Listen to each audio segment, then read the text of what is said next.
Students, आपकी mobile screen पर जो आपको ट्रिक नज़र आ रही है टपकली, ये जो ट्रिक है, इस ट्रिक से हम कौन कौन से क्वेश्चन सॉल्व कर सकते हैं ये मैं आपको बताऊंगा।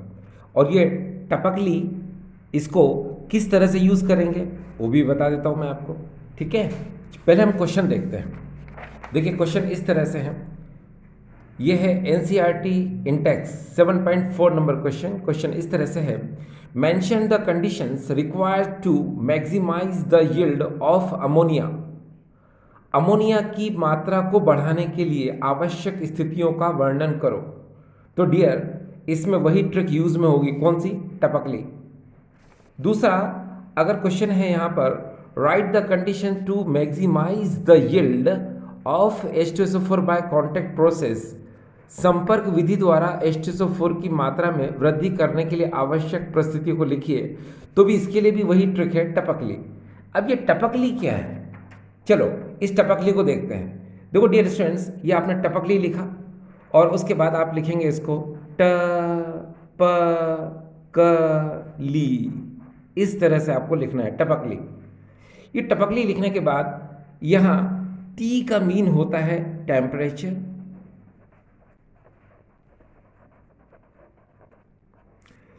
P का मतलब होता है प्रेशर, और यहां C का मतलब होता है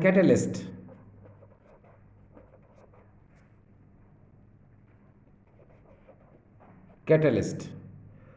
और यहां पर पूरा इसको एक्सप्लेन किया जाए कि दोनों क्वेश्चन के आंसर आपको इस टपकली से आ जाएंगे। देखिए कंडीशन बता दूं मैं आपको, अगर हेबर प्रोसेस की अगर हम बात करते हैं तो उसके लिए फेवरेबल कंडीशंस हैं। देखते जाइए कैसे, टेम्परेचर लो होना चाहिए, यहाँ पर L का मतलब है डियर लो, ये देखिए यहाँ पर लोअर भी कर सकते हैं हम, और I का मतलब होता है यहाँ पर इंक्रीज, ये देखिए डियर। अब आपको सारी चीज़ें आ जाएंगी। देखिए कैसे, टेम्परेचर होना चाहिए लो, प्रेशर होना चाहिए इंक्रीज, यानी कि क्या होना चाहिए, ज़्यादा होना चाहिए। ठीक, प्रेशर को हम इंक्रीज करेंगे। और C का मतलब होता है कैटलिस्ट, तो यहाँ पर हो जाएगा PC, यानी प्रेजेंस ऑफ कैटलिस्ट। क्लियर? तो यहाँ पर आपको यहाँ से याद हो जाएगा, यहाँ लिख देता हूँ मैं, ये देखिए presence of catalyst, presence of catalyst. एक बार फिर से देखिए, आपको याद हो जाएगा। देखिए फेवरेबल कंडीशंस हैं हेबर प्रोसेस की और फेवरेबल कंडीशंस हैं कॉन्टैक्ट प्रोसेस की। ठीक है, पहला टेम्परेचर लो होना चाहिए, ठीक है, प्रेशर इंक्रीज यानी कि ज़्यादा होना चाहिए, एंड C मतलब होता है कैटलिस्ट, प्रेजेंस ऑफ कैटलिस्ट। ठीक है, क्लियर? ये तीन कंडीशंस जो है आपको इस टपकली से याद हो जाएंगी, और यही फेवरेबल कंडीशंस हैं। हिंदी में सुने, देखिए टपकली को आप लिखेंगे टपकली, और T मतलब टेम्परेचर, P मतलब प्रेशर, C मतलब कैटलिस्ट। ठीक है, L का मतलब होता है लो और I का मतलब होता है इंक्रीज। ठीक है, टेम्परेचर को हम लोग बोलते हैं तापमान, प्रेशर को हम लोग बोलते हैं दाब, और कैटलिस्ट को हम लोग बोलते हैं उत्प्रेरक। ठीक है, लो का मतलब होता है कम, और इंक्रीज का मतलब होता है बढ़ाना, यानी कि ज़्यादा। ठीक है, ज़्यादा। और यहाँ प्रेजेंस ऑफ कैटलिस्ट का मतलब होता है उत्प्रेरक की उपस्थिति। ये देखिए उत्प्रेरक की उपस्थिति, ये आपको याद हो जाएगा, उत्प्रेरक की उपस्थिति। ठीक है, तो यहाँ पर करना क्या है, पहली कंडीशन ये है कि टेम्परेचर लो होना चाहिए, तापमान कम होना चाहिए, प्रेशर इंक्रीज यानी कि दाब ज़्यादा होना चाहिए, और तीसरा है C यानी कैटलिस्ट, और P यानी प्रेजेंस ऑफ कैटलिस्ट, तो उत्प्रेरक की उपस्थिति होना चाहिए। बस ये तीन कंडीशंस होती हैं। ठीक है, तो ये टपकली से आपको याद हो जाएगा कि कंडीशंस आपको हेबर प्रोसेस में कौन सी रखना है और कॉन्टैक्ट प्रोसेस में कौन सी रखना है। ठीक डियर स्टूडेंट्स, चलिए अब हम इसको डिटेल में पढ़ते हैं। ठीक है, ताकि इस टपकली को हम एग्जाम में कैसे लिखें ठीक है, चलिए सबसे पहले हम बात करेंगे यहाँ पर एनसीईआरटी इंटेक्स 7.4 नंबर क्वेश्चन। और क्वेश्चन में आपको पता है हैबर प्रोसेस में अमोनिया का फॉर्मेशन होता है, तो उसकी रिएक्शन कुछ इस तरह से होती है। यहाँ देखिए N2 gas and 3H2 gas ये 700 केल्विन टेम्परेचर पर 20 मेगा पास्कल प्रेशर पर अमोनिया का फॉर्मेशन होता है। ठीक है, इसमें एज ए कैटलिस्ट हम Fe2O3 लेते हैं और स्मॉल अमाउंट में हम Al2O3 एंड K2O लेते हैं। ठीक है, यहाँ Al2O3 एंड K2O ये एक्टिवेटर होता है, जो कि Fe2O3 जो कैटलिस्ट है इसकी एक्टिविटी को फास्ट करते हैं। ये Al2O3 एंड K2O ये दोनों एक्टिवेटर होते हैं जो Fe2O3 कैटलिस्ट की रिएक्टिविटी को फास्ट करते हैं। ठीक है, दूसरी बात टेम्परेचर 700 केल्विन है और प्रेशर है 20 मेगा पास्कल। अब इस रिएक्शन को ध्यान से देखें आप, तो ये रिएक्शन क्या है, एक्सोथर्मिक है, क्योंकि इसमें standard enthalpy of formation, standard enthalpy of reaction जो है -46.1 किलो जूल मोल इनवर्स, यानी इसमें इतनी एनर्जी क्या हो रही है, रिलीज हो रही है। तो ये रिएक्शन क्या होगी, एक्सोथर्मिक, यानी कि ये अभिक्रिया ऊष्माक्षेपी अभिक्रिया होगी। दूसरी बात, ये रिएक्शन जो है रिवर्सिबल है। देखिए आप दोनों तरफ इस पे साइन बना हुआ है क्योंकि इक्विलिब्रियम इसमें क्रिएट हो रहा है। ठीक है, तो आपको बहुत अच्छे से पता है क्या कि कोई केमिकल रिएक्शन अगर एक्सोथर्मिक है, कोई अभिक्रिया अगर ऊष्माक्षेपी है, तो उसमें रिएक्शन का टेम्परेचर हम हमेशा क्या करते हैं, कम कर देते हैं, या अभिक्रिया का तापमान क्या कर देते हैं, घटा देते हैं।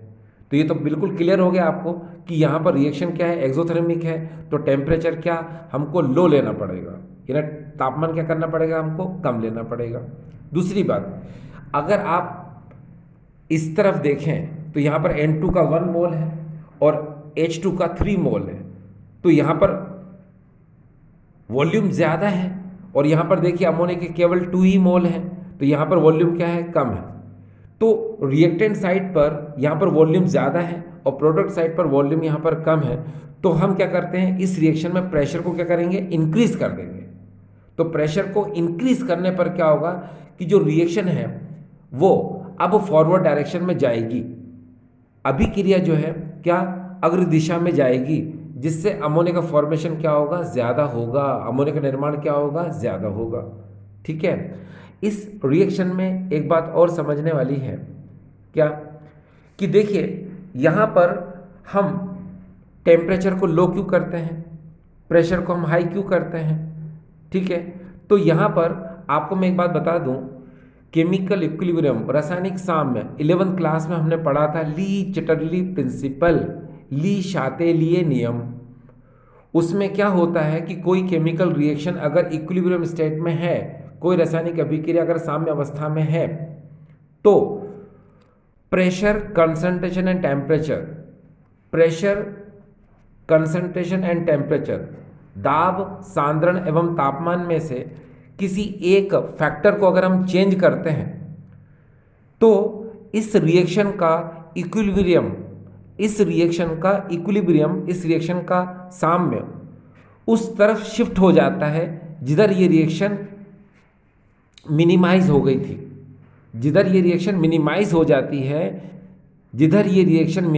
जाती है, इक्विलिब्रियम उसका उसी तरफ शिफ्ट हो जाता है। ठीक है, अगर ली शातेलिए नियम के अनुसार अगर हम दाब सांद्रण एवं तापमान में से किसी एक कारक को अगर परिवर्तित करते हैं, तो इस अभिक्रिया का साम्य उस ओर अग्रसर हो जाता है, उस ओर चला जाता है जिधर यह अभिक्रिया प्रभावहीन हो गई थी। अब अगर आप इस रिएक्शन को देखें, कैसे समझ में आ जाएगा आपको, N2 and H2, N2 1 part, H2 3 part combined होते हैं और अमोनिया गैस का फॉर्मेशन करते हैं। सपोज यहाँ पर टेम्परेचर कितना है, 700 केल्विन है, लेकिन ये रिएक्शन क्या है, एक्सोथर्मिक है, ये अभिक्रिया क्या है, ऊष्माक्षेपी है। लगातार इसमें एनर्जी क्या होगी, रिलीज होगी, लगातार इसमें ऊष्मा का उत्सर्जन होगा, जिससे क्या होगा कि टेम्परेचर इस सिस्टम में बहुत ज़्यादा हो जाएगा, इस तंत्र में तापमान क्या हो जाएगा, बहुत ज़्यादा हो जाएगा, जिससे ये जो अमोनिया गैस है अब इसका डिकम्पोजिशन स्टार्ट हो जाएगा, ये जो अमोनिया गैस है इसका विघटन आरंभ हो जाएगा, जिससे अब अभिक्रिया बैकवर्ड डायरेक्शन में जाने लगेगी। कैसे? अमोनिया किस में कन्वर्ट होने लग जाएगी? N2N3H2 में। अब यहाँ पर अमोनिया का फॉर्मेशन नहीं हो रहा है, अमोनिया का क्या हो रहा है? डिकम्पोजिशन। अमोनिया का यहाँ निर्माण नहीं हो रहा है, अमोनिया का यहाँ विघटन हो रहा है। तो आपने देखा इक्विलिब्रियम इसका किस तरफ शिफ्ट हो गया? इधर। तो अगर हम यहाँ पर जो ली चैटरली प्रिंसिपल के अकॉर्डिंग पीसीटी में से किसी एक फैक्टर को अगर हम चेंज करते हैं तो इसका इक्विलिब्रियम जो इस तरफ शिफ्ट हो गया था, तो इधर क्या हो गया था? ये मिनिमाइज हो गया था। इधर इसका इफेक्ट क्या हो गया था? इसका इफेक्ट इधर क्या हो गया था? मिनिमाइज हो गया था। इसका प्रभाव क्या हो गया था? इधर खत्म हो गया था। तो अगर हम पीसीटी में से किसी एक को अगर हम चेंज करते हैं तो इसका इक्विलिब्रियम जो इस तरफ था अब वो उस तरफ जाने लग जाएगा। किधर? यार देखिए फॉरवर्ड डायरेक्शन में, ये देखिए जिसको मैं बना रहा हूँ फॉरवर्ड डायरेक्शन में, इधर। जब इधर जाना शुरू हो जाएगा तो जिससे क्या होगा? अमोनिया गैस का फॉर्मेशन ज़्यादा होगा, अमोनिया गैस का निर्माण क्या होगा? ज़्यादा मात्रा में होगा। ठीक डियर स्टूडेंट्स, तो ये मैंने आपको इसको डिटेल में समझाया। लेकिन आपको अगर ये क्वेश्चन आता है एग्जाम में, क्या mention the conditions required to maximise the yield of ammonia, ammonia की लब्धि, अमोनिया की मात्रा को बढ़ाने के लिए आवश्यक स्थितियों का वर्णन करो, तो ये सब आपको लिखने की जरूरत नहीं है। आपको सिर्फ कंडीशंस लिखना है। कौन सी? ये conditions. Number 1, low temperature about 700 kelvin, high pressure about 20 mega pascal and presence of catalyst such as Fe2O3 with small amount of K2O and Al2O3। बस ये लिखना है आपको। ठीक है, एक बार हिंदी में सुने। तापमान कम लगभग 700 केल्विन, दाब उच्च लगभग 20 mega pascal 20 mega pascal, and iron oxide उत्प्रेरक की उपस्थिति, कम मात्रा में K2O और Al2O3 इसमें Fe2O3 में उपस्थित रहता है।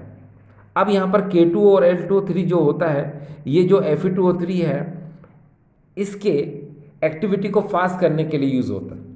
ठीक है, तो आपने देखा अगर आपको मान लो ये भी याद नहीं होता है, सपोज ये आपको बिल्कुल याद नहीं है, ठीक है, रिएक्शन भी याद नहीं है, तो यहाँ पर हमारी टपली काम आएगी, टपकली काम आएगी। क्या आएगी? टपकली।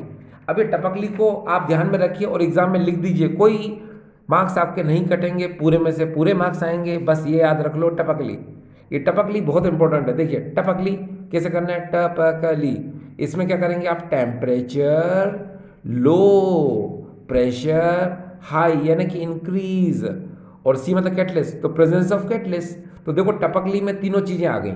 एक बार फिर से सुनिए, टेम्परेचर लो, प्रेशर इंक्रीज यानी मैक्सिमम यानी कि ज़्यादा, यानी कि बढ़ना चाहिए इसमें, और प्रेजेंस ऑफ कैटलिस्ट उत्प्रेरक की क्या होनी चाहिए? इसमें उपस्थिति होनी चाहिए। बस, तो टपकली से आपको याद हो जाएगा। अब हम आगे अगले क्वेश्चन की तरफ चलते हैं। देखिए अगला क्वेश्चन एनसीईआरटी इंडेक्स 7.24 क्वेश्चन है, write the conditions to maximise the yield of H2SO4 by contact process. संपर्क विधि द्वारा H2SO4 की मात्रा में वृद्धि करने के लिए आवश्यक परिस्थितियों को लिखो। तो डियर हम टपकली से तो लिख लेंगे, लेकिन इसको पहले समझ लेते हैं। देखिए जब आप कॉन्टैक्ट प्रोसेस की बात करते हैं तो कॉन्टैक्ट प्रोसेस में जो H2SO4 का फॉर्मेशन होता है वो 3 स्टेप में होता है। देखिए कैसे, यहाँ पर जो सल्फर डाइऑक्साइड है ये O2 से रिएक्शन करता है। ठीक है, यहाँ पर 720 केल्विन पर 2 बार प्रेशर पर, और वेनेडियम पेंटाऑक्साइड इसमें एज ए कैटलिस्ट होता है। वेनेडियम पेंटाऑक्साइड इसमें क्या होता है? उत्प्रेरक होता है, और 2SO3 गैस का फॉर्मेशन होता है। ठीक है, ये रिएक्शन भी आपको इक्विलिब्रियम में नज़र आ रही है, क्योंकि ये रिएक्शन जो है रिवर्सिबल है। ठीक है, ये अभिक्रिया आपको साम्य अवस्था में नज़र आ रही है, ये अभिक्रिया उत्क्रमणीय अवस्था में है। ठीक है, दूसरी बात, इस रिएक्शन को भी अगर आप ध्यान से देखें तो ये एक्सोथर्मिक है, यानी कि ऊष्माक्षेपी अभिक्रिया है। ठीक है, तो यहाँ पर जो SO3 का फॉर्मेशन हो गया सल्फर ट्राइऑक्साइड का, पहले सल्फर डाइऑक्साइड को हम O2 से रिएक्शन कराते हैं 720 kelvin 2 bar pressure V2O5 as a catalyst में, तो सल्फर ट्राइऑक्साइड का फॉर्मेशन होता है। सल्फर ट्राइऑक्साइड को हम जब H2SO4 यानी कंसंट्रेट H2SO4 के साथ रिएक्ट कराते हैं, यानी इस कंसंट्रेट H2SO4 को SO3 में एब्जॉर्ब कराते हैं, तो हमको यहाँ H2H2O7 यानी ओलियम मिलता है। ठीक है, इस ओलियम को जब हम यहाँ पर वाटर से रिएक्ट कराते हैं, ठीक है, तो H2SO4 का फॉर्मेशन होता है। ठीक है, जितनी कंसंट्रेशन वाला हमको H2SO4 चाहिए वो हमको यहाँ पर ऑब्टेंड हो जाता है। ठीक, लेकिन ये सब हमको क्वेश्चन में नहीं लिखना है, हमको सिर्फ कंडीशंस लिखना है। तो कंडीशंस तो मैंने आपको अभी बताई थी कि इस कॉन्ट्रैक्ट प्रोसेस में जो कंडीशंस हैं, जिस तरह से डियर हमने यहाँ पर हैबर प्रोसेस में लिखी थी, बिल्कुल सेम उसी स्टाइल में भी हमको इसकी फेवरेबल कंडीशंस लिखना है। देखो, number 1, low temperature about 720 kelvin, कम तापमान लगभग 720 केल्विन, उच्च दाब यानी हाई प्रेशर अबाउट 2 बार, यानी कि उच्च दाब लगभग 2 बार। ठीक है। Number 3, presence of catalyst such as V2O5, इसमें V2O5 उत्प्रेरक की क्या होती है, उपस्थिति होती है। लेकिन मैंने आपको फिर भी कहा कि मान लो आपको ये सब याद नहीं है तो भी आपको चिंता करने की जरूरत नहीं है। क्या, बस आप टपकली याद रख लो। क्या, ये टपकली आपको हेल्प करेगी। इस टपकली को मैं आपको एक बार और समझा देता हूँ, ठीक है, नो प्रॉब्लम। देखिए डियर स्टूडेंट्स, इस टपकली को हम फिर से समझते हैं। देखो कैसे लिखना है आपको, इसको जरा समझिए। आप ऐसे लिखना, टपक ली, उसके बाद इसको सेट कैसे करना है, देखो ट प क और यहाँ पर हो जाएगा ली। अब मैं आपको यहीं से बताता हूँ। देखो, टेम्परेचर लो होना चाहिए, अभी की जगह तापमान कम होना चाहिए, प्रेशर इंक्रीज होना चाहिए यानी दाब बढ़ना चाहिए। ठीक है। और लास्ट में presence of catalyst, presence of catalyst, presence of catalyst यानी कि उत्प्रेरक की उपस्थिति होनी चाहिए। बस, तो ये आपको समझ में आ गया। तो ये देखिए टपकली काफ़ी इंपॉर्टेंट।